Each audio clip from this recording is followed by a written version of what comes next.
The strangest secret, earl Nightingale. ಕೆಲವು ವರ್ಷಗಳ ಹಿಂದೆ ದಿವಂಗತ ನೊಬೆಲ್ ಪ್ರಶಸ್ತಿ ವಿಜೇತ ಡಾಕ್ಟರ್ ಆಲ್ಬರ್ಟ್ ಶ್ವಿಟ್ಟರ್ ಅವರನ್ನು ವರದಿಗಾರರೊಬ್ಬರು ಕೇಳಿದರು, ಡಾಕ್ಟರ್, ಇತ್ತೀಚೆಗೆ ಜನರಿಗೆ ಏನ್ ತೊಂದರೆ ಆಗ್ತಾ ಇದೆ? ಮಹಾನ್ ವೈದ್ಯರು ಒಂದು ಕ್ಷಣ ಮೌನವಾಗಿದ್ದರು ಮತ್ತು ನಂತರ ಅವರು ಹೇಳಿದರು, ಜನರು ಯೋಚಿಸುವುದೇ ಇಲ್ಲ. ಇದರ ಬಗ್ಗೆ ನಾನು ನಿಮ್ಮೊಂದಿಗೆ ಮಾತನಾಡಲು ಬಯಸುತ್ತೇನೆ. ನಾವು ಇಂದು ಸುವರ್ಣ ಯುಗದಲ್ಲಿ ಬದುಕುತ್ತಿದ್ದೇವೆ. ಇದು ಮನುಸಂಕುಲ ಸಾವಿರಾರು ವರ್ಷಗಳಿಂದ ಎದುರು ನೋಡುತ್ತಿರುವ, ಕನಸು ಕಂಡ ಮತ್ತು ಕೆಲಸ ಮಾಡಿದ ಯುಗವಾಗಿದೆ. ನಾವು ಭೂಮಿಯ ಮುಖದ ಮೇಲೆ ಅಸ್ತಿತ್ವದಲ್ಲಿರುವ ಅತ್ಯಂತ ಶ್ರೀಮಂತ ಯುಗದಲ್ಲಿ ವಾಸಿಸುತ್ತಿದ್ದೇವೆ. ಆದರೆ ಅದು ಇಲ್ಲಿರುವುದರಿಂದ ನಾವು ಅದನ್ನು ಲಘುವಾಗಿ ಪರಿಗಣಿಸಿದ್ದೇವೆ. ನಾವು ವಿಶೇಷವಾಗಿ ಭೂಮಿಯ ಮೇಲೆ ವಾಸಿಸಲು ಅದೃಷ್ಟಶಾಲಿಯಾಗಿದ್ದೇವೆ ಹಾಗೂ ಈ ಭೂಮಿಯಲ್ಲಿ ಎಲ್ಲರಿಗೂ ಹೇರಳವಾದ ಅವಕಾಶಗಳಿವೆ. ಆದರೆ ಏನಾಯಿತು ಎಂದು ನಿಮಗೆ ತಿಳಿದಿದೆಯೇ? ತಮ್ಮ 25ನೇ ವಯಸ್ಸಿನಲ್ಲಿ ಕೆಲಸ ಪ್ರಾರಂಭಿಸುವ 100 ವ್ಯಕ್ತಿಗಳನ್ನು ತೆಗೆದುಕೊಂಡರೆ ನಿಮಗೆ 65ರ ವಯಸ್ಸಿನ ಹೊತ್ತಿಗೆ ಆ ಜನರು ಏನಾಗಿರುತ್ತಾರೆ ಎಂಬ ಬಗ್ಗೆ ಏನಾದರೂ ಕಲ್ಪನೆ ಇದೆಯೇ? ಈ 100 ಜನರು ಸಹ ತಾವು ಯಶಸ್ವಿಯಾಗುತ್ತೇವೆ ಎಂದು ನಂಬುತ್ತಾರೆ. ಅವರು ಜೀವನದ ಕಡೆಗೆ ಉತ್ಸುಕರಾಗಿರುತ್ತಾರೆ. ಅವರ ಕಣ್ಣಿನಲ್ಲಿ ಒಂದು ನಿರ್ದಿಷ್ಟ ಹೊಳಪು ಇರುತ್ತದೆ ಮತ್ತು ಜೀವನವು ಅವರಿಗೆ ಸಾಕಷ್ಟು ಆಸಕ್ತಿದಾಯಕ ಸಾಹಸದಂತೆ ತೋರುತ್ತದೆ.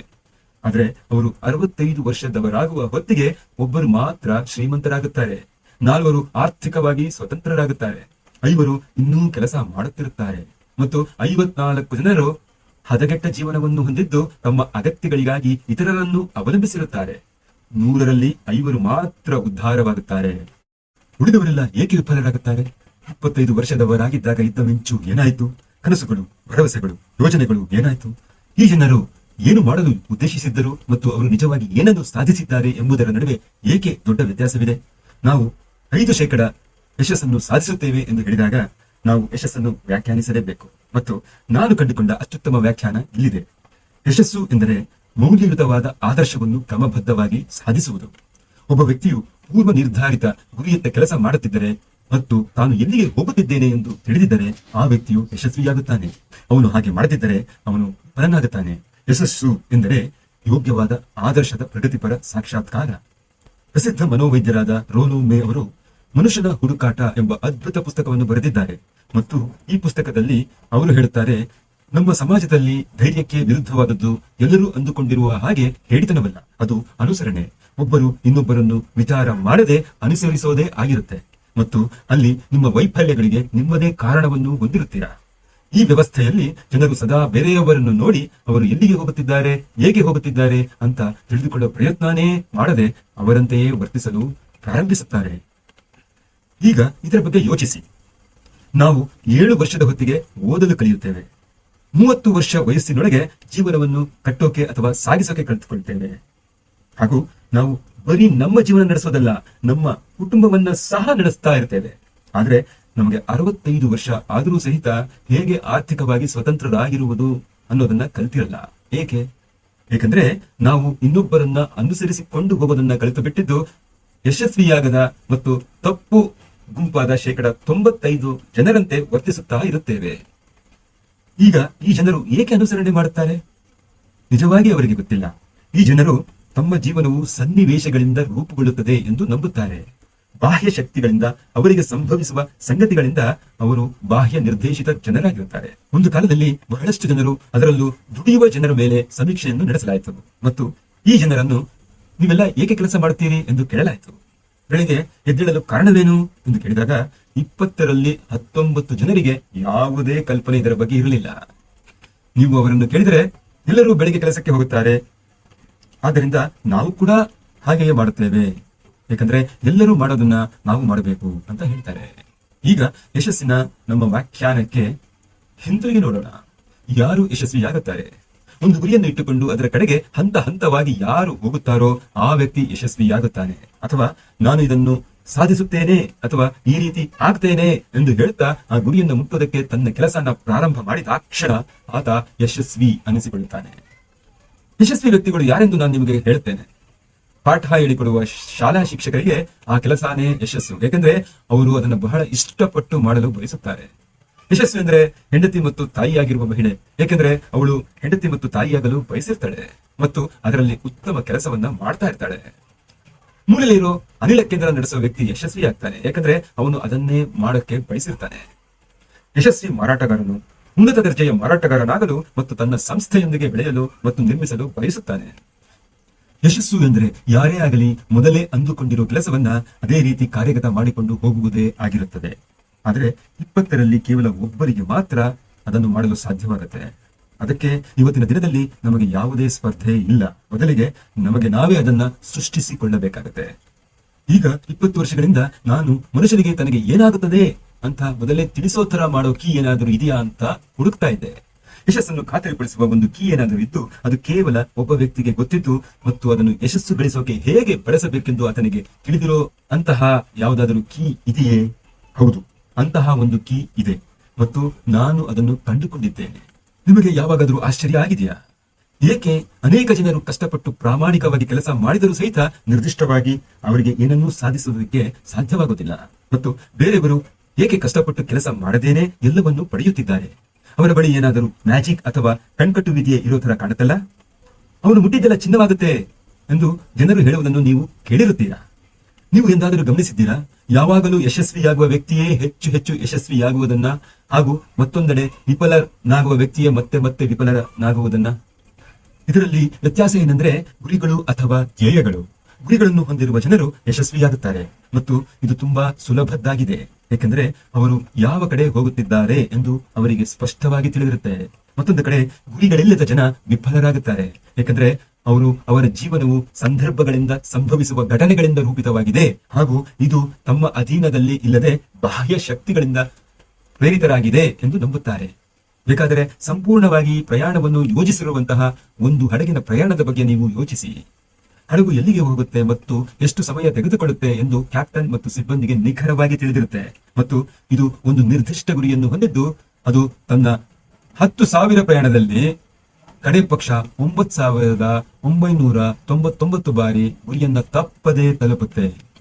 ಈಗ ನಾವು ಇನ್ನೊಂದು ಹಡಗನ್ನು ತೆಗೆದುಕೊಳ್ಳೋಣ ಮತ್ತು ಮೊದಲಿನ ಹಡಗಿನ ಹಾಗೆ ಅದರಲ್ಲಿ ಯಾವುದೇ ಸಿಬ್ಬಂದಿ ಅಥವಾ ನಾಯಕರನ್ನು ಹಾಕದೇ ಇರೋಣ ಮತ್ತು ಅದಕ್ಕೆ ಯಾವುದೇ ಗುರಿ ಅಥವಾ ಗಮ್ಯ ಸ್ಥಾನವನ್ನು ನೀಡದೆ ಎಂಜಿನ್ಗಳನ್ನು ಪ್ರಾರಂಭಿಸಿ ಅದರ ಪಾಡಿಗೆ ಬಿಟ್ಟು ಬಿಡೋಣ. ಈ ರೀತಿ ಮಾಡಿದರೆ ಅದು ಬಂದರಿನಿಂದ ಹೊರಗೆ ಬರದೇ ಇರಬಹುದು, ಅದು ಯಾವುದಾದರೂ ನಿರ್ಜನ ಕಡಲ ತೀರದ ಕಡೆಗೆ ಹೋಗಿ ನಿಲ್ಲಬಹುದು ಅಥವಾ ಮುಳುಗಿ ಬಿಡಬಹುದು ಅನ್ನೋದನ್ನ ನೀವು ಒಪ್ಪುತ್ತೀರಾ ಅಂತ ನಾನು ಭಾವಿಸುತ್ತೇನೆ. ಯಾಕಂದ್ರೆ ಯಾವುದೇ ಗಮ್ಯಸ್ಥಾನ ಮತ್ತು ಮಾರ್ಗದರ್ಶನವಿಲ್ಲದ ಹಡಗು ಎಲ್ಲಿಗೂ ಹೋಗೋದಕ್ಕೆ ಸಾಧ್ಯವಿಲ್ಲ. ಮನುಷ್ಯರ ವಿಷಯದಲ್ಲೂ ಹೀಗೆ. ಉದಾಹರಣೆಗೆ ಮಾರಾಟಗಾರರನ್ನು ತೆಗೆದುಕೊಳ್ಳಿ. ಉತ್ತಮ ಮಾರಾಟಗಾರನಂತೆ ಭವಿಷ್ಯವನ್ನು ಹೊಂದಿರುವ ವ್ಯಕ್ತಿ ಜಗತ್ತಿನಲ್ಲಿ ಬೇರೆ ಯಾರೂ ಇರುವುದಿಲ್ಲ. ನಾವು ಅದರಲ್ಲಿ ಉತ್ತಮವಾಗಿದ್ದರೆ ಮತ್ತು ನಾವು ಎಲ್ಲಿಗೆ ಹೋಗುತ್ತಿದ್ದೇವೆ ಎಂದು ನಮಗೆ ತಿಳಿದಿದ್ದರೆ ಮಾರಾಟವು ವಿಶ್ವದ ಅತಿ ಹೆಚ್ಚು ಸಂಭಾವನೆ ಪಡೆಯುವ ವೃತ್ತಿಯಾಗಿದೆ. ಪ್ರತಿ ಕಂಪನಿಗೆ ಉನ್ನತ ದರ್ಜೆಯ ಮಾರಾಟಗಾರರ ಅಗತ್ಯ ಇರುತ್ತದೆ ಮತ್ತು ಅವರು ಆ ವ್ಯಕ್ತಿಗಳಿಗೆ ಹೆಚ್ಚು ಹೆಚ್ಚು ಬಹುಮಾನವನ್ನು ನೀಡುತ್ತಾರೆ. ಅವರಿಗೆ ಆಕಾಶವೇ ಮಿತಿ. ಆದರೆ ನೀವು ಎಷ್ಟು ಜನರನ್ನು ಕಂಡುಹಿಡಿಯಬಹುದು? ಮಾನವ ಜನಾಂಗವು ಸ್ಥಿರವಾಗಿದೆ ಎಂದು ಯಾರೋ ಒಬ್ಬರು ಒಮ್ಮೆ ಹೇಳಿದರು. ಬಲವಾದವರು ಇರುವುದು ಗೆಲ್ಲುವುದನ್ನು ತಡೆಯಲು ಅಲ್ಲ, ಆದರೆ ದುರ್ಬಲರು ಸೋಲುವುದನ್ನು ತಡೆಯಲು. ಇಂದು ಜೀವನ ನಡೆಸಲು ಮತ್ತು ಕುಟುಂಬವನ್ನು ಪೋಷಿಸಲು ಯಾವುದೇ ನಿರ್ದಿಷ್ಟ ಬುದ್ಧಿವಂತಿಕೆ ಅಥವಾ ಪ್ರತಿಭೆಯ ಅಗತ್ಯವಿಲ್ಲ. ಆದ್ದರಿಂದ ನಾವು ಭದ್ರತೆ ಎಂದು ಕರೆಯಲ್ಪಡುವ ಪ್ರಸ್ಥಭೂಮಿಯನ್ನು ಹೊಂದಿದ್ದೇವೆ. ಆದರೆ ಈ ಪ್ರಸ್ಥಭೂಮಿಯಿಂದ ಎಷ್ಟು ಎತ್ತರಕ್ಕೆ ನಾವು ಗುರಿ ಇಡಲು ಬಯಸುತ್ತೇವೆ ಎಂಬುದನ್ನು ನಾವು ನಿರ್ಧರಿಸಬೇಕು. ಈಗ ನಾನು ಇಂದು ನಿಮಗೆ ಹೇಳಲು ಬಯಸಿದ್ದ ಸ್ಟ್ರೇಂಜೆಸ್ಟ್ ಸೀಕ್ರೆಟ್ ಇನ್ ದಿ ವರ್ಲ್ಡ್ಗೆ ಹಿಂತಿರುಗಿ ನೋಡೋಣ. ಹೇಗೆ ಗುರಿಗಳನ್ನು ಹೊಂದಿರುವ ಜನ ಜೀವನದಲ್ಲಿ ಯಶಸ್ವಿಯಾಗುತ್ತಾರೆ ಮತ್ತು ಇಲ್ಲದಿರುವ ಜನರು ವೈಫಲ್ಯವಾಗುವುದು ಏಕೆ? ಸರಿ, ನಾನು ನಿಮಗೆ ಒಂದು ವಿಷಯವನ್ನು ಹೇಳುತ್ತೇನೆ. ನೀವು ಅದನ್ನು ನಿಜವಾಗಿಯೂ ಅರ್ಥ ಮಾಡಿಕೊಂಡರೆ ಅದು ನಿಮ್ಮ ಜೀವನವನ್ನು ತಕ್ಷಣವೇ ಬದಲಾಯಿಸುತ್ತದೆ.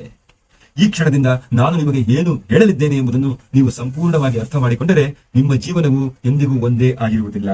ಅದೃಷ್ಟವು ನಿಮ್ಮ ಕಡೆಗೆ ಆಕರ್ಷಿತವಾಗಿದೆ ಎಂದು ನೀವು ಇದ್ದಕ್ಕಿದ್ದಂತೆ ಕಂಡುಕೊಳ್ಳುತ್ತೀರಿ. ನೀವು ಬಯಸುವ ವಸ್ತುಗಳು ಸರದಿಯಲ್ಲಿ ನಿಮ್ಮ ಕಡೆಗೆ ಬರುವಂತೆ ನಿಮಗೆ ತೋರುತ್ತದೆ ಮತ್ತು ಇನ್ನು ಮುಂದೆ ನಿಮಗೆ ಸಮಸ್ಯೆಗಳು, ಚಿಂತೆಗಳು, ಬಹುಶಃ ನೀವು ಮೊದಲು ಅನುಭವಿಸಿದ ಆತಂಕದ ಗಂಟು ಇರುವುದಿಲ್ಲ. ಅನುಮಾನ, ಭಯ ಅನ್ನೋದು ಕೇವಲ ಹಳೆಯ ವಿಷಯಗಳಾಗಿರುತ್ತವೆ. ಇಲ್ಲಿ ಯಶಸ್ಸಿನ ಕೀಲಿ ಮತ್ತು ವೈಫಲ್ಯದ ಕೀಲಿ ಇದೆ. ನಾವು ಏನು ಯೋಚಿಸುತ್ತೇವೆಯೋ ಅದೇ ಆಗುತ್ತೇವೆ.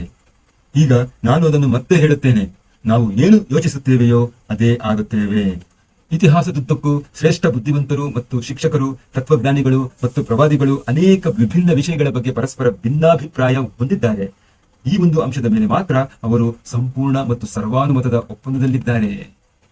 ಮಹಾನ್ ರೋಮನ್ ಚಕ್ರವರ್ತಿ ಮಾರ್ಕಸ್ ಅರೇಲಿಯಸ್ ಹೇಳಿದರು, ಮನುಷ್ಯನ ಜೀವನ ಕೇವಲ ಅವನ ಆಲೋಚನೆಗಳಿಂದ ಮಾಡಲ್ಪಟ್ಟಿದೆ ಅಂತ.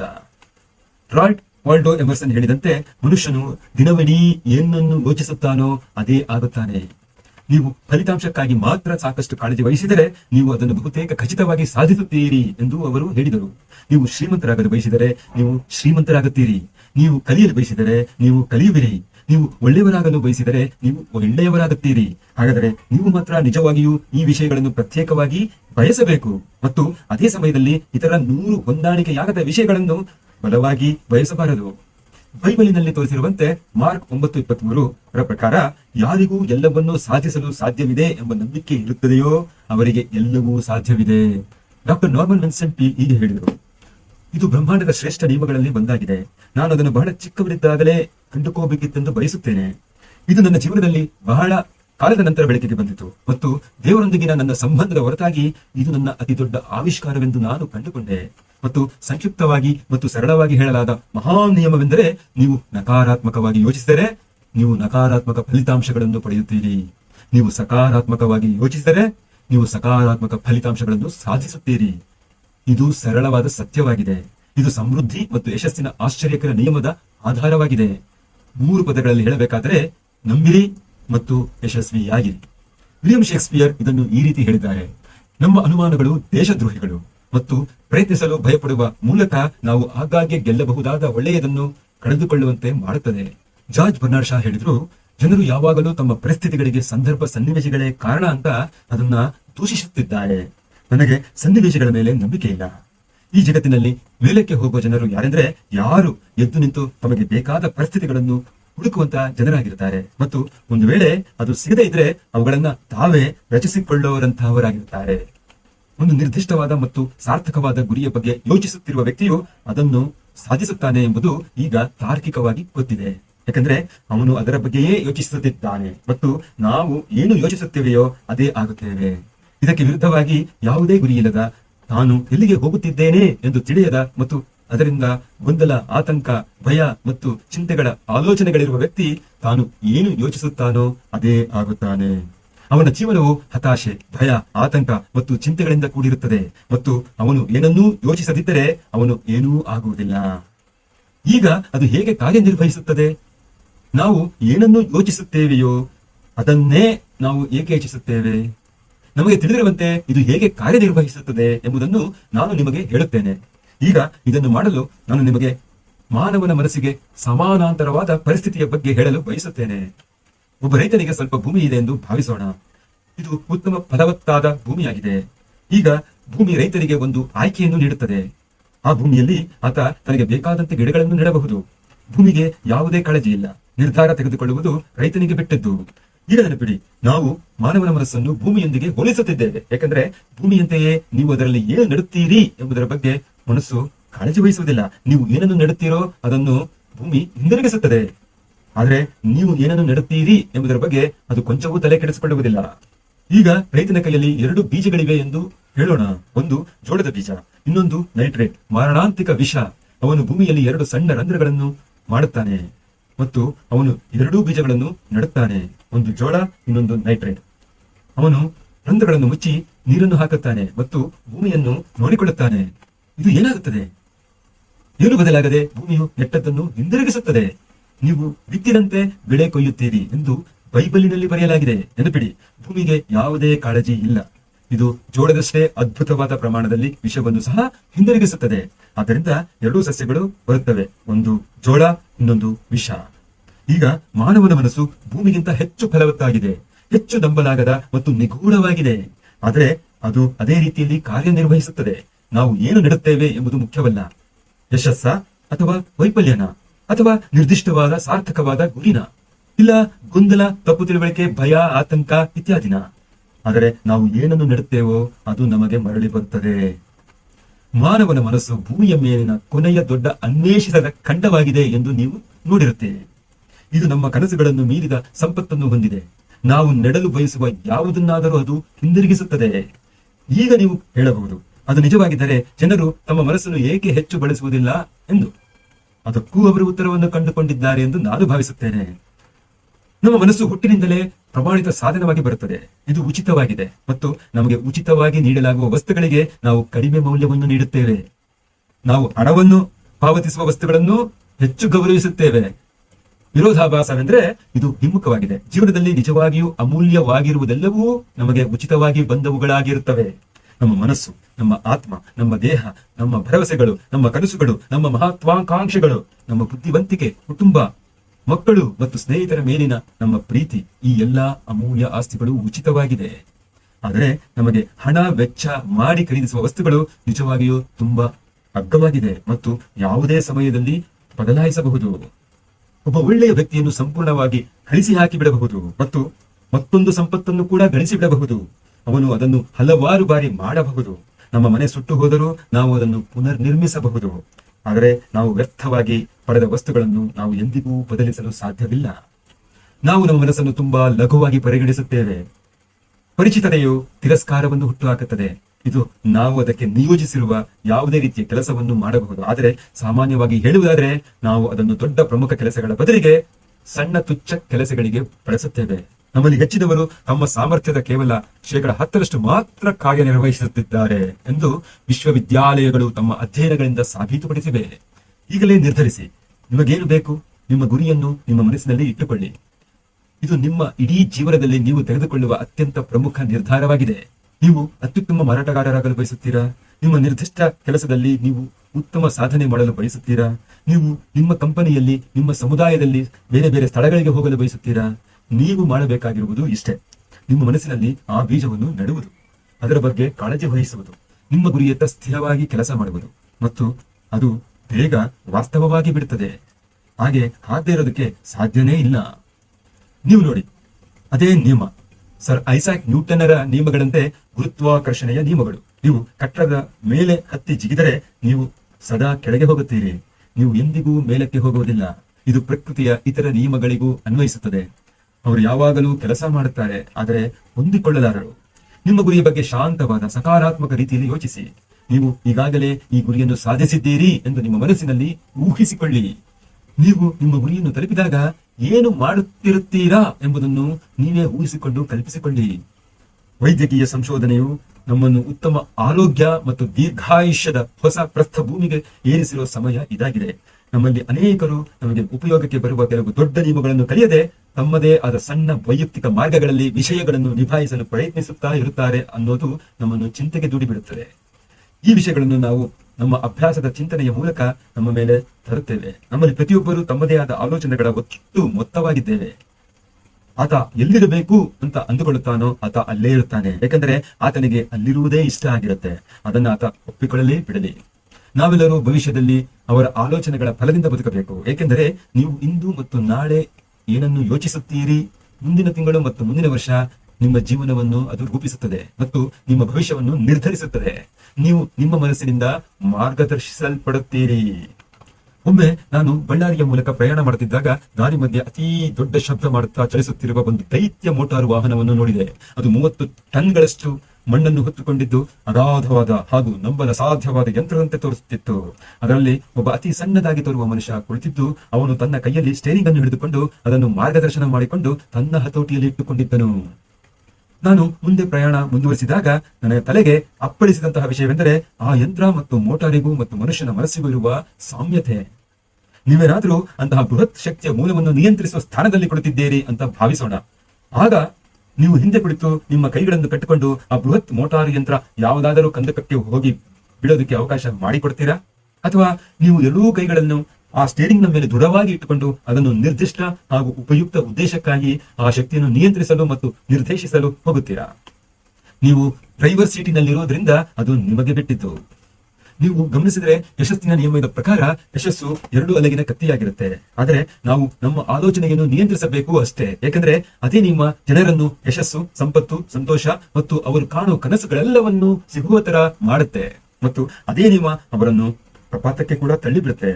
ಆದ್ರಿಂದ ಜನ ಅದನ್ನು ಹೇಗೆ ಬಳಸುತ್ತಾರೆ ಎಂಬುದರಲ್ಲಿ ಎಲ್ಲವೂ ಅಡಗಿರುತ್ತೆ. ಅದು ಒಳ್ಳೆಯದಕ್ಕೋ ಅಥವಾ ಕೆಟ್ಟದಕ್ಕೋ. ಅದೇ ವಿಚಿತ್ರ ರಹಸ್ಯ. ಅಂದರೆ ಈಗ ನಾನು ಅದನ್ನು ವಿಚಿತ್ರ ಎಂದು ಏಕೆ ಹೇಳುತ್ತೇನೆ ಮತ್ತು ನಾನು ಅದನ್ನ ರಹಸ್ಯ ಎಂದು ಏಕೆ ಕರೆಯುತ್ತೇನೆ? ವಾಸ್ತವವಾಗಿ ಇದು ಯಾವುದೇ ರಹಸ್ಯವಲ್ಲ. ಇದನ್ನು ಮೊದಲು ಕೆಲವು ಆರಂಭಿಕ ಬುದ್ಧಿವಂತರು ಘೋಷಿಸಿದರು ಮತ್ತು ಇದು ಬೈಬಲ್ನಾದ್ಯಂತ ಮತ್ತೆ ಮತ್ತೆ ಕಾಣಿಸಿಕೊಳ್ಳುತ್ತದೆ. ಆದರೆ ಬಹಳ ಕಡಿಮೆ ಜನರು ಅದನ್ನು ಕಲಿತಿದ್ದಾರೆ, ಅರ್ಥ ಮಾಡಿಕೊಂಡಿದ್ದಾರೆ. ಅದಕ್ಕಾಗಿಯೇ ಇದು ವಿಚಿತ್ರವಾಗಿದೆ. ಮತ್ತು ಅದೇ ರೀತಿಯ ಕೆಲವು ವಿಚಿತ್ರ ಕಾರಣಗಳಿಗಾಗಿ ಇದು ವಾಸ್ತವವಾಗಿ ರಹಸ್ಯವಾಗಿಯೇ ಉಳಿದಿದೆ. ನೀವು ಹೊರಗೆ ಹೋಗಿ ನಿಮ್ಮ ಪಟ್ಟಣದ ಮುಖ್ಯ ಬೀದಿಯಲ್ಲಿ ನಡೆಯಬಹುದು ಅಥವಾ ಯಶಸ್ಸಿನ ರಹಸ್ಯವೇನು ಎಂದು ಒಬ್ಬರ ನಂತರ ಮತ್ತೊಬ್ಬರನ್ನು ಕೇಳಬಹುದು. ಆದರೆ ನಿಮಗೆ ಅದನ್ನ ಏನು ಎಂದು ಹೇಳಬಲ್ಲ ಒಬ್ಬ ವ್ಯಕ್ತಿಯು ಸಹ ನೀವು ಬಹುಶಃ 1 ತಿಂಗಳಾದರೂ ಭೇಟಿಯಾಗುವುದಕ್ಕೆ ಸಾಧ್ಯವಾಗುವುದಿಲ್ಲ ಎಂದು ನಾನು ನಂಬುತ್ತೇನೆ. ಈಗ ನಾವು ಅದನ್ನು ನಿಜವಾಗಿಯೂ ಅರ್ಥ ಮಾಡಿಕೊಂಡರೆ ಮತ್ತು ಅನ್ವಯಿಸಿದರೆ ಈ ಮಾಹಿತಿಯು ನಮಗೆ ಅಗಾಧವಾಗಿ ಬೆಲೆ ಇರುವ ತರಹದ್ದಾಗಿರುತ್ತದೆ. ಇದು ನಮ್ಮ ಸ್ವಂತ ಜೀವನಕ್ಕೆ ಮಾತ್ರವಲ್ಲ, ನಮ್ಮ ಸುತ್ತಲಿನವರ, ನಮ್ಮ ಕುಟುಂಬ, ಉದ್ಯೋಗಿಗಳು, ಸಹವರ್ತಿಗಳು ಮತ್ತು ಸ್ನೇಹಿತರ ಜೀವನಕ್ಕೂ ಸಹ ಬೇಕಾದಂತದ್ದಾಗಿರುತ್ತದೆ. ಜೀವನವು ರೋಮಾಂಚಕಾರಿ, ಸಾಹಸಮಯವಾಗಿರಬೇಕು ಹಾಗೂ ಬೇಸರದಿಂದ ಕೂಡಿರಬಾರದು. ಮನುಷ್ಯನು ಸಂಪೂರ್ಣವಾಗಿ ಬದುಕಬೇಕು, ಜೀವಂತವಾಗಿರಬೇಕು. ಅವನು ಬೆಳಿಗ್ಗೆ ಹಾಸಿಗೆಯಿಂದ ಏಳಬೇಕೆಂದರೆ ಸಂತೋಷವಾಗಿರಬೇಕು. ಆತ ತಾನು ಇಷ್ಟಪಡುವ ಕೆಲಸವನ್ನು ಮಾಡುತ್ತಿರಬೇಕು, ಏಕೆಂದರೆ ಅವನು ಅದನ್ನು ಚೆನ್ನಾಗಿ ಮಾಡುತ್ತಾನೆ.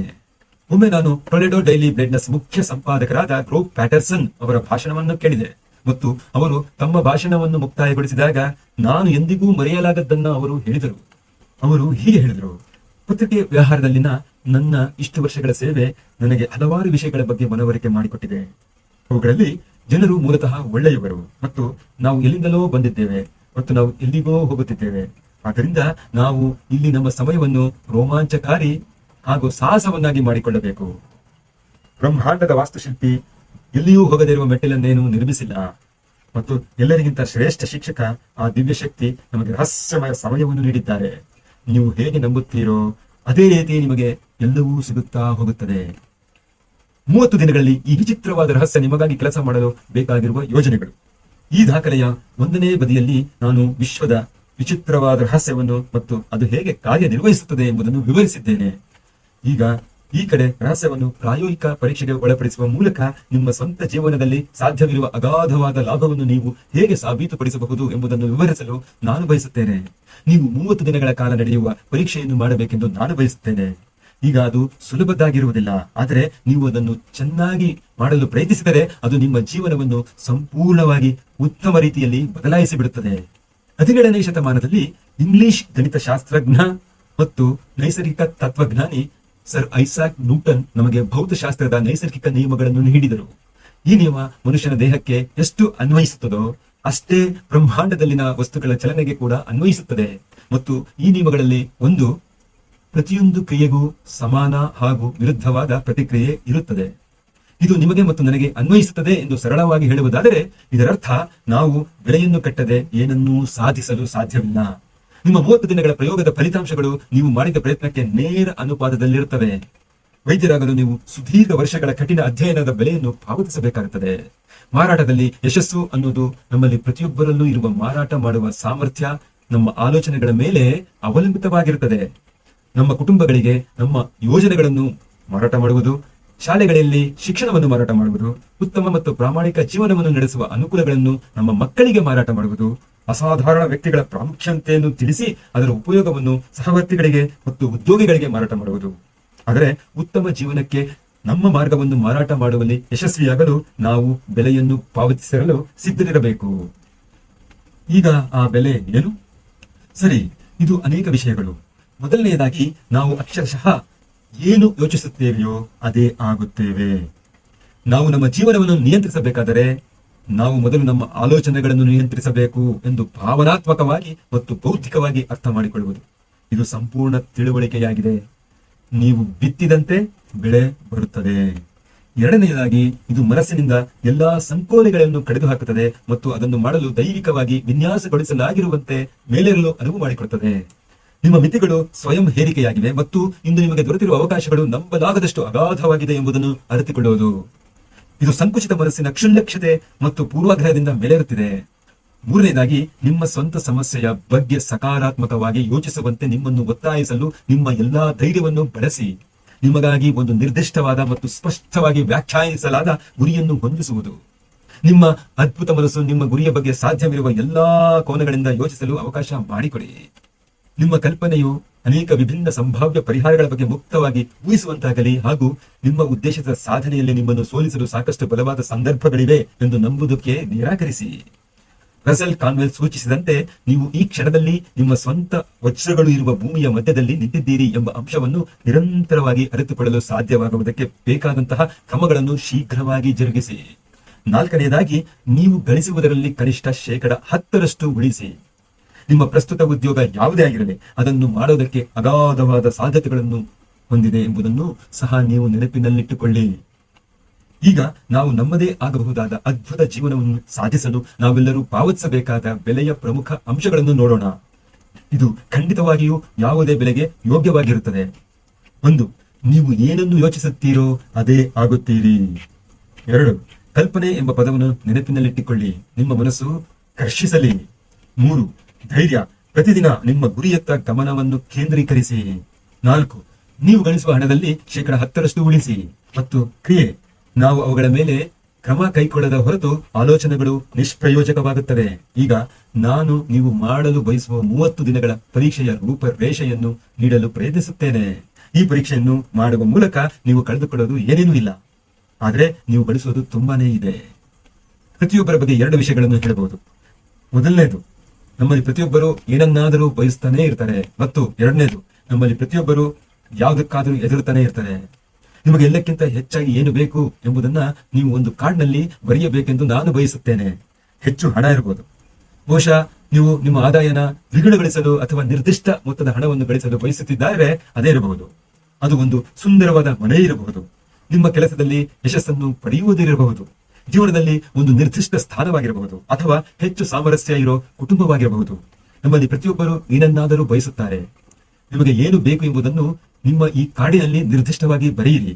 ಇದು ಒಂದೇ ಗುರಿಯಾಗಿದೆ ಮತ್ತು ಸ್ಪಷ್ಟವಾಗಿ ವ್ಯಾಖ್ಯಾನಿಸಲಾಗಿದೆ ಎಂದು ಖಚಿತಪಡಿಸಿಕೊಳ್ಳಿ. ನೀವು ಅದನ್ನು ಯಾರಿಗೂ ತೋರಿಸಬೇಕಾಗಿಲ್ಲ, ಆದರೆ ಅದನ್ನು ನೀವು ನಿಮ್ಮೊಂದಿಗೆ ಸದಾ ಕೊಂಡೊಯ್ಯಿರಿ. ಇದರಿಂದ ನೀವು ಅದನ್ನು ದಿನಕ್ಕೆ ಹಲವಾರು ಬಾರಿ ನೋಡಿಕೊಳ್ಳಬಹುದು. ಪ್ರತಿದಿನ ಬೆಳಿಗ್ಗೆ ಎದ್ದಾಗ ಹರ್ಷಚಿತ್ತದಿಂದ ಶಾಂತವಾಗಿ ಸಕಾರಾತ್ಮಕ ರೀತಿಯಲ್ಲಿ ಅದರ ಬಗ್ಗೆ ಯೋಚಿಸಿ ಮತ್ತು ತಕ್ಷಣವೇ ನೀವು ಕೆಲಸ ಮಾಡೋದಕ್ಕೆ ಏನಾದರೂ ಇದೆ ಎಂದು ನಿಮಗೆ ಹೊಳೆಯುತ್ತೆ. ಮತ್ತೆ ಹಾಸಿಗೆಯಿಂದ ಎದ್ದೇಳೋದಕ್ಕೆ ಅಥವಾ ಬದುಕೋದಕ್ಕೆ ಒಂದು ಕಾರಣ ಇರುತ್ತೆ. ಹಗಲು ಹೊತ್ತಿನಲ್ಲಿ ಮತ್ತು ರಾತ್ರಿ ಮಲಗೋಕ್ ಮುಂಚೆ ನಿಮಗೆ ಸಿಗೋ ಪ್ರತಿಯೊಂದು ಅವಕಾಶವನ್ನು ಸಹ ಆ ಕಾರ್ಡ್ ನೋಡೋದಕ್ಕೆ ಬಳಸಿಕೊಳ್ಳಿ. ನೀವು ಅದನ್ನು ನೋಡುತ್ತಿರುವಾಗ ನೀವು ಏನು ಯೋಚಿಸುತ್ತೀರೋ ಅದೇ ಆಗಬೇಕು ಎಂಬುದನ್ನು ನೆನಪಿನಲ್ಲಿಡಿ. ಮತ್ತು ನೀವು ನಿಮ್ಮ ಗುರಿಯ ಬಗ್ಗೆ ಯೋಚಿಸುತ್ತಿರುವುದರಿಂದ ಅದು ಶೀಘ್ರದಲ್ಲೇ ನಿಮ್ಮದಾಗಿ ಬಿಡುತ್ತೆ ಎಂದು ನೀವು ಅರಿತುಕೊಳ್ಳಬೇಕು. ವಾಸ್ತವವಾಗಿ ನೀವು ಅದನ್ನು ಬರೆದು ಅದರ ಬಗ್ಗೆ ಯೋಚಿಸಲು ಪ್ರಾರಂಭಿಸುವ ಕ್ಷಣದಿಂದಲೇ ನಿಜವಾಗಿಯೂ ಅದು ನಿಮ್ಮದಾಗಿ ಬಿಡುತ್ತೆ. ನೀವು ನಿಮ್ಮ ದೈನಂದಿನ ವ್ಯವಹಾರದಲ್ಲಿ ತೊಡಗುವಾಗ ನಿಮ್ಮ ಸುತ್ತಲೂ ಇರುವ ಸಮೃದ್ಧಿಯನ್ನು ಗಮನಿಸಿ. ಈ ಸಮೃದ್ಧಿಯ ಮೇಲೆ ನಿಮಗೆ ಯಾವುದೇ ಜೀವಿಗಳಿಗಿರುವಷ್ಟೇ ಹಕ್ಕಿರುತ್ತದೆ. ಈಗ ನಾವು ಕಠಿಣ ಭಾಗಕ್ಕೆ ಬರುತ್ತೇವೆ. ಕಷ್ಟ, ಏಕೆಂದರೆ ಇದರರ್ಥ ಬಹುಶಃ ಹೊಸ ಅಭ್ಯಾಸದ ರಚನೆ ಇದಾಗಿದೆ. ಹೊಸ ಅಭ್ಯಾಸಗಳು ಸುಲಭವಾಗಿ ರೂಪುಗೊಳ್ಳುವುದಿಲ್ಲ. ಆದಾಗ್ಯೂ ಒಮ್ಮೆ ರೂಪುಗೊಂಡ ನಂತರ ಅದು ನಿಮ್ಮ ಉಳಿದ ಜೀವನದುದ್ದಕ್ಕೂ ನಿಮ್ಮನ್ನು ಅನುಸರಿಸುತ್ತದೆ. ನೀವು ಯಾವುದಕ್ಕೆ ಹೆದರುತ್ತೀರಿ ಎಂಬುದರ ಬಗ್ಗೆ ಯೋಚಿಸುವುದನ್ನು ನಿಲ್ಲಿಸಿ. ಪ್ರತಿ ಬಾರಿ ನಿಮ್ಮ ಪ್ರಜ್ಞೆಯಲ್ಲಿ ಭಯದ ಅಥವಾ ನಕಾರಾತ್ಮಕ ಆಲೋಚನೆ ಬಂದಾಗ ಅದನ್ನು ನಿಮ್ಮ ಸಕಾರಾತ್ಮಕ ಮತ್ತು ಸಾರ್ಥಕ ಗುರಿಯ ಮಾನಸಿಕ ಚಿತ್ರಣದೊಂದಿಗೆ ಬದಲಾಯಿಸಿಬಿಡಿ. ಮತ್ತೆ ಕೆಲವೊಮ್ಮೆ ನೀವು ಅದನ್ನು ಬಿಟ್ಟುಕೊಡಬೇಕೆಂದು ಅನಿಸುವ ಸಮಯವೂ ಕೂಡ ಬರುತ್ತವೆ. ಮನುಷ್ಯನಿಗೆ ಸಕಾರಾತ್ಮಕವಾಗಿ ಯೋಚಿಸುವುದಕ್ಕಿಂತ ನಕಾರಾತ್ಮಕವಾಗಿ ಯೋಚಿಸುವುದು ಸುಲಭ. ಅದಕ್ಕಾಗಿಯೇ ಕೇವಲ 5% ಮಾತ್ರ ಜನ ಯಶಸ್ವಿಯಾಗಿರುತ್ತಾರೆ. ಆ ಗುಂಪಿನಲ್ಲಿ ನಿಮ್ಮನ್ನು ನೀವು ಇರಿಸಿಕೊಳ್ಳಲು ಈಗಲೇ ನೀವು ಅದನ್ನ ಪ್ರಾರಂಭಿಸಬೇಕು. 30 ದಿನಗಳ ಕಾಲ ನೀವು ನಿಮ್ಮ ಮನಸ್ಸನ್ನು ನಿಯಂತ್ರಿಸಬೇಕು. ನೀವು ಯಾವುದನ್ನು ಯೋಚಿಸಲು ಅನುಮತಿಸುತ್ತೀರಿ ಎಂಬುದರ ಬಗ್ಗೆ ಮಾತ್ರ ಅದು ಯೋಚಿಸುತ್ತದೆ. ಈ 30 ದಿನಗಳ ಪರೀಕ್ಷೆಗೆ ಪ್ರತಿದಿನ ನೀವು ಮಾಡಬೇಕಾದದಕ್ಕಿಂತ ಹೆಚ್ಚಿನದನ್ನು ಮಾಡಿ. ಹರ್ಷಚಿತ್ತದಿಂದ ಸಕಾರಾತ್ಮಕ ದೃಷ್ಟಿಕೋನವನ್ನು ಕಾಪಾಡಿಕೊಳ್ಳುವುದರ ಜೊತೆಗೆ ನೀವು ಹಿಂದೆಂದಿಗಿಂತಲೂ ಹೆಚ್ಚಿನದನ್ನು ನೀಡಿ. ಜೀವನದಲ್ಲಿ ನಿಮ್ಮ ಆದಾಯವು ನೀವು ಏನು ನೀಡುತ್ತೀರೋ ಅದಕ್ಕೆ ನೇರ ಅನುಪಾತದಲ್ಲಿರಬೇಕು ಎಂದು ತಿಳಿದುಕೊಂಡು ಅದನ್ನು ಮಾಡಿ. ನೀವು ಕೆಲಸ ಮಾಡುವ ಗುರಿಯನ್ನು ನಿರ್ಧರಿಸಿದ ಕ್ಷಣ ನೀವು ತಕ್ಷಣವೇ ಯಶಸ್ವಿ ವ್ಯಕ್ತಿಯಾಗುತ್ತೀರಿ. ನಂತರ ನೀವು ತಾವು ಎಲ್ಲಿಗೆ ಹೋಗುತ್ತಿದ್ದೇವೆಂದು ತಿಳಿದಿರುವ ಅಪರೂಪದ ಹಾಗೂ ಯಶಸ್ವಿ ಜನರ ವರ್ಗದಲ್ಲಿ ಸೇರಿಬಿಟ್ಟಿರುತ್ತೀರಿ. ಪ್ರತಿ 100 ಜನರಲ್ಲಿ ನೀವು ಅಗ್ರ 5ರಲ್ಲಿ ಒಬ್ಬರಾಗಿ ಬಿಟ್ಟಿರುತ್ತೀರಿ. ನಿಮ್ಮ ಗುರಿಯನ್ನು ನೀವು ಹೇಗೆ ಸಾಧಿಸುತ್ತೀರಿ ಎಂಬುದರ ಬಗ್ಗೆ ಹೆಚ್ಚು ಚಿಂತಿಸಬೇಡಿ. ಅದನ್ನು ಸಂಪೂರ್ಣವಾಗಿ ನಿಮಗಿಂತ ದೊಡ್ಡ ಶಕ್ತಿಗೆ ಬಿಟ್ಟುಬಿಡಿ. ನೀವು ಎಲ್ಲಿಗೆ ಹೋಗುತ್ತಿದ್ದೀರಿ ಎಂದು ನೀವು ತಿಳಿದುಕೊಳ್ಳಬೇಕು ಅಷ್ಟೇ. ಉತ್ತರಗಳು ನಿಮಗೆ ತಮ್ಮದೇ ಆದ ರೀತಿಯಲ್ಲಿ ಬರುತ್ತವೆ. ಪರ್ವತದ ಮೇಲಿನ ಧರ್ಮೋಪದೇಶದ ಈ ಮಾತುಗಳನ್ನು ನೆನಪಿನಲ್ಲಿಡಿ ಮತ್ತು ಅವುಗಳನ್ನು ಚೆನ್ನಾಗಿ ಆಗಾಗ ನೆನಪು ಮಾಡಿಕೊಳ್ಳಿ. ನಿಮ್ಮ ಪರೀಕ್ಷೆಯ ಈ ತಿಂಗಳಲ್ಲಿ ಅವುಗಳನ್ನು ನಿರಂತರವಾಗಿ ನಿಮ್ಮ ಮುಂದೆ ಇಟ್ಟುಕೊಳ್ಳಿ. ಕೇಳಿ, ನಿಮಗೆ ಕೊಡಲಾಗುತ್ತೆ. ಹುಡುಕಿ, ಸಿಗುತ್ತೆ. ತಟ್ಟಿ, ಅದು ತೆರೆಯಲ್ಪಡುತ್ತೆ. ಯಾರೇ ಇದ್ರು ಕೇಳಿದವನಿಗೆ ಸಿಕ್ಕೇ ಸಿಗುತ್ತೆ, ಹುಡುಕುವವನು ಕಂಡುಕೊಳ್ಳುತ್ತಾನೆ ಮತ್ತು ತಟ್ಟುವವನಿಗೆ ಅದು ತೆರೆದೇ ತೆರೆಯುತ್ತೆ. 30 ದಿನಗಳ ಕಾಲ ನಿಮ್ಮ ಕೈಲಾದಷ್ಟು ಮಾಡಿ. ನೀವು ಮಾರಾಟಗಾರರಾಗಿದ್ದರೆ ನೀವು ಹಿಂದೆಂದೂ ಮಾಡಿರದ ರೀತಿಯಲ್ಲಿ ಅದನ್ನು ಮಾಡಿ. ಬಿಡುವಿಲ್ಲದ ರೀತಿಯಲ್ಲಿ ಅಲ್ಲ, ಆದರೆ ಚೆನ್ನಾಗಿ ಕಳೆದ ಸಮಯವು ನಿಮಗೆ ಅರ್ಹವಾದ ಮತ್ತು ಬಯಸುವ ಪ್ರತಿಫಲದಲ್ಲಿ ಸಮೃದ್ಧಿಯನ್ನು ನೀಡುತ್ತದೆ ಎಂಬ ಶಾಂತ ಹರ್ಷ ಚಿತ್ತದಿಂದ ಭರವಸೆಯೊಂದಿಗೆ ಮಾಡಿ. ನೀವು ಗೃಹಿಣಿಯಾಗಿದ್ದರೆ ಪ್ರತಿಯಾಗಿ ಏನನ್ನೂ ಪಡೆಯುವ ಬಗ್ಗೆ ಯೋಚಿಸದೆ ನಿಮ್ಮನ್ನು ಸಂಪೂರ್ಣವಾಗಿ ತ್ಯಜಿಸಲು ನಿಮ್ಮ 30 ದಿನಗಳ ಪರೀಕ್ಷೆಯನ್ನು ಮೀಸಲಿಡಿ ಮತ್ತು ಅದು ನಿಮ್ಮ ಜೀವನದಲ್ಲಿ ಮಾಡುವ ವ್ಯತ್ಯಾಸವನ್ನು ನೋಡಿ ನೀವು ಆಶ್ಚರ್ಯಚಕಿತರಾಗುವಿರಿ. ನಿಮ್ಮ ಕೆಲಸ ಏನೇ ಇರಲಿ, ನೀವು ಅದನ್ನು 30 ದಿನಗಳವರೆಗೆ ಯಾವತ್ತೂ ಮಾಡದೇ ಇರೋ ರೀತಿ ಅದನ್ನು ಗಮನ ಕೊಟ್ಟು ಮಾಡಿ ಮತ್ತು ನೀವು ಪ್ರತಿದಿನ ನಿಮ್ಮ ಗುರಿಯನ್ನು ನಿಮ್ಮ ಮುಂದೆ ಇಟ್ಟುಕೊಂಡಿದ್ದರೆ ನೀವು ಕಂಡುಕೊಂಡ ಈ ಹೊಸ ಜೀವನವನ್ನು ನೋಡಿ ನಿಮಗೆ ಆಶ್ಚರ್ಯವಾಗಿ ಬಿಡುತ್ತೆ. ಅತ್ಯುತ್ತಮ ಸಂಪಾದಕ ಮತ್ತು ಬರಹಗಾರರಾದ ಡೊರೋಥಿಯಾ ಬ್ರಾಂಡೆ ಅದನ್ನು ಸ್ವತಃ ಕಂಡುಹಿಡಿದರು ಮತ್ತು ಅದರ ಬಗ್ಗೆ ತಮ್ಮ ಉತ್ತಮ ಪುಸ್ತಕವಾದ ವೇಕಪ್ ಅಂಡ್ ಲೀವ್ ನಲ್ಲಿ ಹೇಳುತ್ತಾರೆ. ಆಕೆಯ ಸಂಪೂರ್ಣ ತತ್ವಶಾಸ್ತ್ರವು ಈ ಪದಗಳಿಗೆ ಸೀಮಿತವಾಗಿದೆ. ವಿಫಲಗೊಳ್ಳೋದಕ್ಕೆ ಅಸಾಧ್ಯವೆಂಬಂತೆ ವರ್ತಿಸಿ ಎಂದು. ಆಕೆ ಪ್ರಾಮಾಣಿಕತೆ ಮತ್ತು ನಂಬಿಕೆಯಿಂದ ತನ್ನದೇ ಆದ ಪರೀಕ್ಷೆಯನ್ನು ಮಾಡುತ್ತಾರೆ ಮತ್ತು ಆಕೆಯ ಇಡೀ ಜೀವನವು ಅಗಾಧವಾದ ಯಶಸ್ಸನ್ನು ಕಂಡುಕೊಂಡಿಬಿಡುತ್ತೆ. ಈಗ ನೀವು ನಿಮ್ಮ ಪರೀಕ್ಷೆಯನ್ನು ಪೂರ್ಣ 30 ದಿನಗಳವರೆಗೆ ಮಾಡುತ್ತೀರಿ. ನೀವು ಅದಕ್ಕೆ ಬದ್ಧರಾಗಿರಲು ನಿರ್ಧರಿಸುವವರೆಗೂ ನಿಮ್ಮ ಪರೀಕ್ಷೆಯನ್ನು ಪ್ರಾರಂಭ ಮಾಡಬೇಡಿ. ನೀವು ಪಟ್ಟು ಹಿಡಿಯುವ ಮೂಲಕ ಅದನ್ನು ನೋಡುತ್ತೀರಿ. ನೀವು ನಂಬಿಕೆಯನ್ನು ಪ್ರದರ್ಶಿಸುತ್ತೀರಿ. ದೃಢತೆಯು ಕೇವಲ ನಂಬಿಕೆಗೆ ಮತ್ತೊಂದು ಪದವಾಗಿದೆ. ನಿಮಗೆ ನಂಬಿಕೆ ಇಲ್ಲದಿದ್ದರೆ ನೀವು ಎಂದಿಗೂ ಮುಂದುವರಿಯುವುದಿಲ್ಲ. ನಿಮ್ಮ ಮೊದಲ 30 ದಿನಗಳಲ್ಲಿ ನೀವು ವಿಫಲರಾದರೆ ನನ್ನ ಪ್ರಕಾರ ನೀವು ಇದ್ದಕ್ಕಿದ್ದಂತೆ ನಕಾರಾತ್ಮಕ ಆಲೋಚನೆಗಳಿಂದ ಮುಳುಗುತ್ತೀರಿ. ನೀವು ಆ ಹಂತದಿಂದ ಮತ್ತೆ ಪ್ರಾರಂಭಿಸಬೇಕು ಮತ್ತು ಇನ್ನೂ 30 ದಿನಗಳವರೆಗೆ ಮುಂದುವರಿಸಬೇಕು. ಕ್ರಮೇಣ ನಿಮ್ಮ ಹೊಸ ಅಭ್ಯಾಸವು ರೂಪುಗೊಳ್ಳುತ್ತದೆ. ನೀವು ಕ್ರಮೇಣ ಆ ಅದ್ಭುತ ಅಲ್ಪಸಂಖ್ಯಾತರಲ್ಲಿ ನೀವು ಒಬ್ಬರೆಂದು ಕಂಡುಕೊಳ್ಳುತ್ತೀರಿ ಹಾಗೂ ಅಂತಹವರಿಗೆ ವಾಸ್ತವಿಕವಾಗಿ ಏನೂ ಅಸಾಧ್ಯವಲ್ಲ. ಕಾಡಿನ ಒಂದು ಬದಿಯಲ್ಲಿ ನಿಮ್ಮ ಗುರಿಯನ್ನು ಬರೆಯಿರಿ, ಅದು ಏನೇ ಇರಲಿ. ಮತ್ತೊಂದೆಡೆ ನಾವು ಮೌಂಟ್ ಮೇಲಿನ ಧರ್ಮೋಪದೇಶದಿಂದ ಉಲ್ಲೇಖಿಸಿದ ಪದಗಳನ್ನು ಬರೆಯಿರಿ. ಕೇಳಿ, ನಿಮಗೆ ಕೊಡಲಾಗುವುದು. ಹುಡುಕಿರಿ ಮತ್ತು ನೀವು ಕಂಡುಕೊಳ್ಳುವಿರಿ. ತಟ್ಟಿರಿ, ಆಗ ಅದು ನಿಮಗೆ ತೆರೆಯಲ್ಪಡುವುದು. ನಿಮ್ಮ ಪರೀಕ್ಷಾ ಅವಧಿಯಲ್ಲಿ ನಿಮ್ಮ ಬಿಡುವಿನ ವೇಳೆಯಲ್ಲಿ ನಿಮಗೆ ಸಹಾಯ ಮಾಡುವ ಪುಸ್ತಕಗಳನ್ನು ಓದಿ. ದಿ ಬೈಬಲ್, ಡೊರೋಥಿಯಾ ಬ್ರಾಂಡ್ ಅವರ ವೇಕಪ್ ಅಂಡ್ ಲೀವ್, ಕ್ಲೌಡ್ ಬ್ರಿಸ್ಟೆಲ್ ಅವರ the magic of believing, Napoleon hill ಅವರ ಥಿಂಕ್ ಅಂಡ್ ಗ್ರೋ ರಿಚ್ ಮತ್ತು ಇತರೆ ಜ್ಞಾನ ಬೋಧನೆ ಮಾಡುವ ಹಾಗೂ ಪ್ರೇರೇಪಿಸುವ ಇತರ ಪುಸ್ತಕಗಳಂತಹ ಸ್ಫೂರ್ತಿದಾಯಕ ಪುಸ್ತಕಗಳನ್ನು ಓದಿ. ಸ್ಫೂರ್ತಿ ಇಲ್ಲದೆ ಯಾವ ದೊಡ್ಡ ಸಾಧನೆಯೂ ಆಗುತ್ತಿರಲಿಲ್ಲ. ಈ ನಿರ್ಣಾಯಕ ಮೊದಲ 30 ದಿನಗಳಲ್ಲಿ ನಿಮ್ಮ ಸ್ವಂತ ಸ್ಫೂರ್ತಿಯು ಉತ್ತುಂಗದಲ್ಲಿರುವುದನ್ನು ಗಮನಿಸಿ. ಎಲ್ಲಕ್ಕಿಂತ ಹೆಚ್ಚಾಗಿ ಚಿಂತಿಸಬೇಡಿ. ಚಿಂತೆ ಭಯವನ್ನು ತರುತ್ತದೆ ಮತ್ತು ಭಯವು ದುರ್ಬಲಗೊಳಿಸುತ್ತದೆ. ನಿಮ್ಮ ಪರೀಕ್ಷೆಯ ಸಮಯದಲ್ಲಿ ನೀವು ಚಿಂತೆಗೊಳಗಾಗಬಹುದಾದ ಏಕೈಕ ವಿಷಯವೆಂದರೆ ಎಲ್ಲವನ್ನೂ ನೀವೇ ಮಾಡಲು ಪ್ರಯತ್ನಿಸುವುದು. ನೀವು ಮಾಡಬೇಕಾಗಿರುವುದು ನಿಮ್ಮ ಗುರಿಯನ್ನು ನಿಮ್ಮ ಮುಂದೆ ಇಟ್ಟುಕೊಳ್ಳುವುದು ಮಾತ್ರ ಎಂದು ತಿಳಿದುಕೊಳ್ಳಿ. ಉಳಿದ ಎಲ್ಲವೂ ತನ್ನನ್ನು ತಾನೇ ನೋಡಿಕೊಳ್ಳುತ್ತದೆ. ಶಾಂತವಾಗಿರಲು ಮತ್ತು ಹರ್ಷಚಿತ್ತದಿಂದಿರಲು ಸಹ ನೆನಪಿಡಿ. ಸಣ್ಣ ವಿಷಯಗಳು ನಿಮಗೆ ಕಿರಿಕಿರಿಯುಂಟು ಮಾಡಲು ಮತ್ತು ನಿಮ್ಮನ್ನು ದಾರಿ ತಪ್ಪಿಸಲು ಬಿಡಬೇಡಿ. ಈಗ ಈ ಪರೀಕ್ಷೆಯನ್ನು ಮಾಡುವುದು ಕಷ್ಟಕರವಾಗಿರುವುದರಿಂದ ಕೆಲವರು ಸರಿ, ನಾನು ಏಕೆ ತಲೆ ಕೆಡಿಸಿಕೊಳ್ಳಬೇಕು ಎಂದು ಹೇಳಬಹುದು. ಪರ್ಯಾಯವನ್ನು ನೋಡೋಣ. ಯಾರೂ ವಿಫಲರಾಗಲು ಬಯಸುವುದಿಲ್ಲ. ಯಾರೂ ನಿಜವಾಗಿಯೂ ಸಾಧಾರಣ ವ್ಯಕ್ತಿಯಾಗಲು ಬಯಸುವುದಿಲ್ಲ. ಚಿಂತೆ, ಭಯ ಮತ್ತು ಹತಾಶೆಯಿಂದ ತುಂಬಿದ ಜೀವನವನ್ನು ಯಾರೂ ಬಯಸುವುದಿಲ್ಲ. ಆದ್ದರಿಂದ ನೀವು ಏನನ್ನು ಬಿತ್ತುತ್ತೀರೋ ಅದೇ ಬೆಳೆಯನ್ನು ನೀವು ಕೊಯ್ಯಬೇಕು ಎಂಬುದನ್ನು ನೆನಪಿಡಿ. ನೀವು ನಕಾರಾತ್ಮಕ ಆಲೋಚನೆಗಳನ್ನು ಬಿತ್ತಿದರೆ ನಿಮ್ಮ ಜೀವನವು ನಕಾರಾತ್ಮಕ ವಿಷಯಗಳಿಂದ ತುಂಬಿರುತ್ತದೆ. ನೀವು ಸಕಾರಾತ್ಮಕ ಆಲೋಚನೆಗಳನ್ನು ಬಿತ್ತಿದರೆ ನಿಮ್ಮ ಜೀವನವು ಹರ್ಷಚಿತ್ತದಿಂದ ಯಶಸ್ವಿಯಾಗಿರುತ್ತದೆ ಮತ್ತು ಸಕಾರಾತ್ಮಕವಾಗಿರುತ್ತದೆ. ಈಗ ಕ್ರಮೇಣ ನೀವು ಈ ಆಡಿಯೋದಲ್ಲಿ ಕೇಳಿದ್ದನ್ನು ಮರೆತು ಬಿಡುವ ಸಾಧ್ಯತೆ ಇರುತ್ತದೆ. ಆದುದರಿಂದ ಇದನ್ನು ಆಗಾಗ್ಗೆ ಸಮಯ ಸಿಕ್ಕಾಗಲೆಲ್ಲ ಕೇಳುತ್ತೀರಿ. ಈ ಹೊಸ ಅಭ್ಯಾಸವನ್ನು ರೂಪಿಸಲು ನೀವು ಏನು ಮಾಡಬೇಕು ಎಂಬುದನ್ನು ನೆನಪಿನಲ್ಲಿ ಇಟ್ಟುಕೊಳ್ಳುತ್ತಾ ಇರಿ. ನಿಮ್ಮ ಇಡೀ ಕುಟುಂಬವನ್ನು ಒಟ್ಟುಗೂಡಿಸಿ ಮತ್ತು ಇಲ್ಲಿ ಹೇಳಲಾಗಿರುವುದನ್ನು ನಿಯಮಿತ ಮಧ್ಯಂತರಗಳಲ್ಲಿ ಆಲಿಸಿ. ನಿಮಗೆ ತಿಳಿದಿರುವ ಹಾಗೆ ಹೆಚ್ಚಿನ ಜನರು ನಿಯಮವನ್ನು ಸರಿಯಾಗಿ ಅರ್ಥ ಮಾಡಿಕೊಳ್ಳದೆ ಹಣವನ್ನು ಮಾಡಬೇಕೆಂದು ಬಯಸಿದ್ದೇವೆ ಎಂದು ನಿಮಗೆ ತಿಳಿಸುತ್ತಾರೆ. ಆದರೆ ಹಣ ಮಾಡುವವನು ಕೇವಲ ಟಂಕಸಾಲೆಯಲ್ಲಿ ಕೆಲಸ ಮಾಡುವವನಾಗಿರುತ್ತಾನೆ. ಹಣವನ್ನು ಸಂಪಾದಿಸಬೇಕೇ ವಿನಃ ಮಾಡುವುದಕ್ಕಾಗುವುದಿಲ್ಲ. ಎಲ್ಲವನ್ನು ಕಷ್ಟಪಡದೆ ಉಚಿತವಾಗಿ ಸಂಪಾದಿಸಬೇಕೆಂದು ಬಯಸುವವನು ಜೀವನದಲ್ಲಿ ವಿಫಲನಾಗುತ್ತಾನೆ ಮತ್ತು ಅದಕ್ಕೆ ಇದೇ ಕಾರಣವಾಗಿದೆ. ಜನರಿಗೆ ಅಗತ್ಯವಾದ ಮತ್ತು ಉಪಯುಕ್ತವಾದ ಸೇವೆಗಳು ಅಥವಾ ಉತ್ಪನ್ನಗಳನ್ನು ಒದಗಿಸುವುದು ಹಣವನ್ನು ಗಳಿಸುವ ಏಕೈಕ ಮಾರ್ಗವಾಗಿದೆ. ನಾವು ನಮ್ಮ ಉತ್ಪನ್ನ ಅಥವಾ ಸೇವೆಯನ್ನು ಇತರ ವ್ಯಕ್ತಿಯ ಹಣಕ್ಕೆ ವಿನಿಮಯ ಮಾಡಿಕೊಳ್ಳುತ್ತೇವೆ. ಆದ್ದರಿಂದ ನಮ್ಮ ಹಣಕಾಸಿನ ಆದಾಯವು ನಮ್ಮ ಸೇವೆಗೆ ನೇರ ಅನುಪಾತದಲ್ಲಿರುತ್ತದೆ ಎಂಬುದೇ ನಿಯಮ. ಯಶಸ್ಸು ಎಂದರೆ ಹಣ ಗಳಿಸುವುದೇ ಅಲ್ಲ, ಹಣ ಸಂಪಾದಿಸುವುದು ಯಶಸ್ಸಿನ ಫಲಿತಾಂಶವಾಗಿದೆ ಮತ್ತು ಯಶಸ್ಸು ನಮ್ಮ ಸೇವೆಗೆ ನೇರ ಅನುಪಾತದಲ್ಲಿರುತ್ತದೆ. ಹೆಚ್ಚಿನ ಜನರು ಈ ನಿಯಮವನ್ನು ಹಿಂದಕ್ಕೆ ಅರ್ಥ ಮಾಡಿಕೊಂಡಿದ್ದಾರೆ. ನೀವು ಸಾಕಷ್ಟು ಹಣವನ್ನು ಗಳಿಸಿದರೆ ನೀವು ಯಶಸ್ವಿಯಾಗುತ್ತೀರಿ ಎಂದು ಅವರು ನಂಬುತ್ತಾರೆ. ಆದರೆ ನೀವು ಯಶಸ್ವಿಯಾದ ನಂತರವೇ ನೀವು ಹಣವನ್ನು ಗಳಿಸಬಹುದು ಎಂಬುದೇ ಸತ್ಯ. ಈಗ ಒಲೆ ಮುಂದೆ ಕುಳಿತು ನನಗೆ ಬಿಸಿ ಕೊಡಿ, ನಂತರ ನಾನು ಕಟ್ಟಿಗೆಯನ್ನು ಹಾಕುತ್ತೇನೆ ಒಲೆಗೆ ಎಂದು ಹೇಳಿದ ವ್ಯಕ್ತಿಯೊಬ್ಬನ ಕಥೆಯನ್ನು ಬರುತ್ತದೆ. ನಿಮಗೆ ಇದೇ ಒಂದು ಮನೋಭಾವವನ್ನು ಹೊಂದಿರುವ ಎಷ್ಟೋ ಪುರುಷರು ಹಾಗೂ ಮಹಿಳೆಯರು ಇದ್ದಾರೆಂದು ಗೊತ್ತಾ? ಅವರು ಕೋಟ್ಯಾಂತರ ಸಂಖ್ಯೆಯಲ್ಲಿರುತ್ತಾರೆ. ನಾವು ಶಾಖವನ್ನು ನಿರೀಕ್ಷಿಸುವ ಮೊದಲು ಇಂಧನವನ್ನು ಹಾಕಬೇಕು. ಅಂತೆಯೇ ನಾವು ಹಣವನ್ನು ನಿರೀಕ್ಷಿಸುವ ಮೊದಲು ಸೇವೆಯಲ್ಲಿ ತೊಡಗಬೇಕು. ಹಣದ ಬಗ್ಗೆ ತಲೆ ಕೆಡಿಸಿಕೊಳ್ಳಬೇಡಿ. ಸೇವೆ ಮಾಡಿ, ನಿರ್ಮಿಸಿ, ಕೆಲಸ ಮಾಡಿ, ಕನಸು ಕಾಣಿರಿ, ಸೃಷ್ಟಿಸಿ. ಇದನ್ನು ಮಾಡಿ ಮತ್ತು ನಿಮಗೆ ಬರುವ ಸಮೃದ್ಧಿಗೆ ಯಾವುದೇ ಮಿತಿ ಇಲ್ಲ ಎಂದು ನೀವೇ ಕಂಡುಕೊಳ್ಳುವಿರಿ. ಪರಸ್ಪರ ವಿನಿಮಯದ ನಿಯಮದ ಮೇಲೆ ಸಮೃದ್ಧಿಯನ್ನು ಸ್ಥಾಪಿಸಲಾಗಿದೆ. ಸಮೃದ್ಧಿಗೆ ಕೊಡುಗೆ ನೀಡುವ ಯಾವುದೇ ವ್ಯಕ್ತಿಯು ಪ್ರತಿಯಾಗಿ ಸ್ವತಃ ಏಳಿಗೆ ಹೊಂದಲೇಬೇಕು. ಕೆಲವೊಮ್ಮೆ ನೀವು ಸೇವೆ ಮಾಡುವವರಿಂದ ನಿಮಗೆ ತೆರಿಗೆ ಬರುವುದಿಲ್ಲ, ಆದರೆ ಅದು ನಿಮಗೆ ಎಲ್ಲಿಂದಲಾದರೂ ಬರಬಹುದು. ಏಕೆಂದರೆ ಅದು ನಿಯಮ. ಪ್ರತಿಯೊಂದು ಕ್ರಿಯೆಗೂ ಸಮಾನಾದ ಹಾಗೂ ವಿರುದ್ಧವಾದ ಪ್ರತಿಕ್ರಿಯೆ ಇದ್ದೇ ಇರುತ್ತದೆ. ನಿಮ್ಮ 30 ದಿನಗಳ ಪರೀಕ್ಷಾ ಅವಧಿಯ ಮೂಲಕ ನೀವು ಪ್ರತಿದಿನ ಮಾಡುತ್ತಿರುವಾಗ ನಿಮ್ಮ ಯಶಸ್ಸನ್ನು ಯಾವಾಗಲೂ ನೀವು ನೀಡುವ ಸೇವೆಯ ಗುಣಮಟ್ಟ ಮತ್ತು ಪ್ರಮಾಣದಿಂದ ಅಳೆಯಲಾಗುತ್ತದೆ. ಮತ್ತು ಈ ಸೇವೆಯನ್ನು ಅಳೆಯಲು ಹಣವು ಒಂದು ಮಾನದಂಡವಾಗಿದೆ ಎಂಬುದನ್ನು ನೆನಪಿನಲ್ಲಿಡಿ. ಇತರರನ್ನು ಶ್ರೀಮಂತಗೊಳಿಸದ ಹೊರತು ಯಾರೂ ಸ್ವತಃ ಶ್ರೀಮಂತರಾಗಲು ಸಾಧ್ಯವಿಲ್ಲ. ಕಾನೂನಿನಲ್ಲಿ ಯಾವುದೇ ವಿನಾಯಿತಿಗಳಿಲ್ಲ.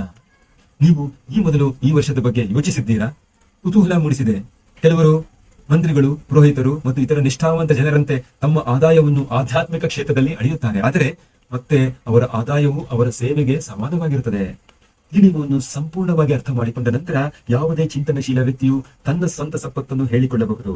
ಅವನು ಹೆಚ್ಚು ಬಯಸಿದರೆ ಅವನು ಯಾರಿಂದ ತನ್ನ ಪ್ರತಿಫಲವನ್ನು ಪಡೆಯುತ್ತಾನೋ ಅವರಿಗೆ ಹೆಚ್ಚು ಸೇವೆ ಸಲ್ಲಿಸಬೇಕಾಗುತ್ತದೆ. ಅವನು ಕಡಿಮೆ ಬಯಸಿದರೆ ಅವನು ತನ್ನ ಸೇವೆಯನ್ನು ಕಡಿಮೆ ಮಾಡಬೇಕಾಗುತ್ತದೆ. ನಿಮಗೆ ಬೇಕಾದುದಕ್ಕೆ ನೀವು ಪಾವತಿಸಬೇಕಾದ ಬೆಲೆ ಇದು. ಇತರರನ್ನು ಮೋಸಗೊಳಿಸುವ ಮೂಲಕ ನಿಮ್ಮನ್ನು ನೀವು ಶ್ರೀಮಂತಗೊಳಿಸಿಕೊಳ್ಳಬಹುದು ಎಂದು ನೀವು ಭಾವಿಸಿದರೆ ನಿಮ್ಮನ್ನು ನೀವು ಮೋಸಗೊಳಿಸುವ ಮೂಲಕವೇ ಕೊನೆಗೊಳ್ಳುತ್ತದೆ. ನೀವು ಉಸಿರಾಡುವಂತೆಯೇ ನೀವು ಹೊರಹಾಕಿದ್ದನ್ನು ನೀವು ಮರಳಿ ಪಡೆಯುತ್ತೀರಿ. ಒಬ್ಬ ಅತ್ಯುತ್ತಮ ವೈದ್ಯಕೀಯ ವೈದ್ಯರು ಇತ್ತೀಚೆಗೆ ನಿಮಗೆ ಯಶಸ್ಸನ್ನು ಸಾಧಿಸಲು ಸಹಾಯ ಮಾಡುವ 6 ಹಂತಗಳನ್ನು ಸೂಚಿಸಿದ್ದಾರೆ. 1. ನಿಮಗಾಗಿ ಒಂದು ನಿರ್ದಿಷ್ಟ ಗುರಿಯನ್ನು ಇಟ್ಟುಕೊಳ್ಳಿ. 2. ನಿಮ್ಮನ್ನು ನೀವು ಕೆಳಗಿನ ಹಂತಕ್ಕೆ ತಳ್ಳುವುದನ್ನು ತಪ್ಪಿಸಿ. 3. ನೀವು ಯಶಸ್ವಿಯಾಗಲು ಸಾಧ್ಯವಾಗದ ಎಲ್ಲಾ ಕಾರಣಗಳ ಬಗ್ಗೆ ಯೋಚಿಸುವುದನ್ನು ನಿಲ್ಲಿಸಿ. ಬದಲಿಗೆ ನೀವು ಯಶಸ್ವಿ ಆಗಬೇಕೆಂಬುದಕ್ಕೆ ಇರುವ ಎಲ್ಲಾ ಕಾರಣಗಳ ಬಗ್ಗೆ ಯೋಚಿಸಿ. 4. ನಿಮ್ಮ ಬಾಲ್ಯದಿಂದಲೂ ನಿಮ್ಮ ವರ್ತನೆಗಳನ್ನು ಪತ್ತೆ ಹಚ್ಚಿರಿ ಮತ್ತು ನೀವು ಯೋಚಿಸುತ್ತಿದ್ದರೆ ನೀವು ಯಶಸ್ವಿಯಾಗಲು ಸಾಧ್ಯವಿಲ್ಲ ಎಂಬ ಕಲ್ಪನೆಯನ್ನು ನೀವು ಮೊದಲು ಎಲ್ಲಿಂದ ಪಡೆದಿದ್ದೀರಿ ಎಂಬುದನ್ನು ಕಂಡುಹಿಡಿಯಲು ಪ್ರಯತ್ನಿಸಿ. 5. ನೀವು ಆಗಲು ಬಯಸುವ ವ್ಯಕ್ತಿಯ ವಿವರಣೆಯನ್ನು ಬರೆಯುವ ಮೂಲಕ ನಿಮ್ಮ ಚಿತ್ರಣವನ್ನು ಬದಲಾಯಿಸಿಕೊಳ್ಳಿ. 6. ನೀವು ಆಗಲು ನಿರ್ಧರಿಸಿದ ಯಶಸ್ವಿ ವ್ಯಕ್ತಿಯ ಭಾಗವಾಗಿ ವರ್ತಿಸಿ. ಆ ಪದಗಳನ್ನು ಬರೆದ ವೈದ್ಯರು ಪ್ರಸಿದ್ಧ ವೆಸ್ಟ್ ಕೋಸ್ಟ್ ಮನೋವೈದ್ಯರಾದ ಡೇವಿಡ್ ಹೆರಾಲ್ಡ್ ಪಿಂಕ್ ಎಂಡಿ. ದಾಖಲಿತ ಇತಿಹಾಸದ ಆರಂಭದಿಂದಲೂ ಎಲ್ಲಾ ತಜ್ಞರು ನೀವು ಆಗಲು ಬಯಸುವ ವ್ಯಕ್ತಿಯಾಗಬೇಕಾದರೆ ಅದಕ್ಕೆ ತರಬೇಕಾದ ಬೆಲೆಯನ್ನು ಕಟ್ಟಬೇಕಾಗುತ್ತದೆ ಎಂದು ಹೇಳಿದ್ದಾರೆ. ನಿಮ್ಮ 30 ದಿನಗಳ ಪರೀಕ್ಷೆಯನ್ನು ಮಾಡಿ, ನಂತರ ಅದನ್ನು ಪುನರಾವರ್ತಿಸಿ, ನಂತರ ಅದನ್ನು ಮತ್ತೆ ಪುನರಾವರ್ತಿಸಿ. ನೀವು ಬೇರೆ ಯಾವುದೇ ರೀತಿಯಲ್ಲಿ ಹೇಗೆ ಬದುಕಬಹುದೆಂದು ನೀವು ಆಶ್ಚರ್ಯ ಪಡುವವರೆಗೂ ಪ್ರತಿ ಬಾರಿಯೂ ಅದನ್ನು ನಿಮ್ಮ ಭಾಗದಂತೆ ಮಾಡಿಕೊಳ್ಳಿ. ಈ ಹೊಸ ರೀತಿಯಲ್ಲಿ ಜೀವಿಸಿ. ಆಗ ಸಮೃದ್ಧಿಯ ಬಾಗಿಲುಗಳು ತೆರೆಯುತ್ತವೆ ಮತ್ತು ನೀವು ಕನಸು ಕಂಡದ್ದಕ್ಕಿಂತ ಹೆಚ್ಚಿನ ಸಂಪತ್ತನ್ನು ನಿಮ್ಮ ಮೇಲೆ ಸುರಿಯಲ್ಪಡುತ್ತದೆ. ಹಣವೋ ಹೌದು, ಬಹಳಷ್ಟು. ಆದರೆ ಅದಕ್ಕಿಂತ ಮುಖ್ಯವಾದದ್ದು ನಿಮಗೆ ಶಾಂತಿ ಇರುತ್ತದೆ. ನೀವು ಶಾಂತ ಹರ್ಷ ಚಿತ್ತದಿಂದ ಯಶಸ್ವಿ ಜೀವನವನ್ನು ನಡೆಸುವ ಅದ್ಭುತ ಅಲ್ಪಸಂಖ್ಯಾತರಲ್ಲಿ ಒಬ್ಬರಾಗಿರುತ್ತೀರಿ. ಇವತ್ತಿನಿಂದಲೇ ಪ್ರಾರಂಭಿಸಿ. ನೀವು ಕಳೆದುಕೊಳ್ಳುವುದು ಏನೂ ಇಲ್ಲ, ಆದರೆ ನೀವು ಗೆಲ್ಲಲು ಒಂದು ಹೊಸ ಜೀವನವನ್ನು ಹೊಂದಿದ್ದೀರಿ.